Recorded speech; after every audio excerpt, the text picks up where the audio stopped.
Nick had been handed one bizarre assignment: rigging landmines along the steep cliff face to keep whatever terrifying creatures lived in the canyon from climbing up.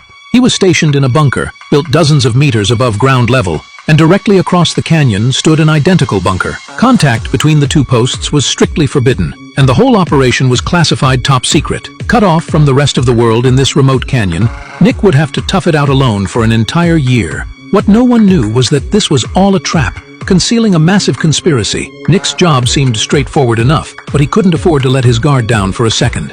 He had to check that the canyon's radar systems were functioning properly, inspect the protective barriers for any breaches, keep the heavy machine guns fully loaded, and report to headquarters once a month. The rest of his time was spent cooped up in the bunker. One day, bored out of his mind, Nick picked up his binoculars and curiously peered at the bunker across the way. To his surprise, there was a woman over there. She quickly sensed someone watching her. That night, Nick couldn't resist stealing glances at Anna. When she noticed, she blew out her candle. Nick's mind raced with questions. Why would they station a woman out here? What he didn't know was that she was a world-class assassin. She'd recently taken out a high-profile target and fled to this god-forsaken place to escape the endless hunt for her head, seeking just a moment's peace. The following evening, Anna couldn't suppress her own loneliness anymore. She grabbed her binoculars to see what Nick was up to, then scrawled something on a piece of cardboard and fired a shot into the air. The gunshot rang out sharply through the silent canyon, successfully breaking the silence between them.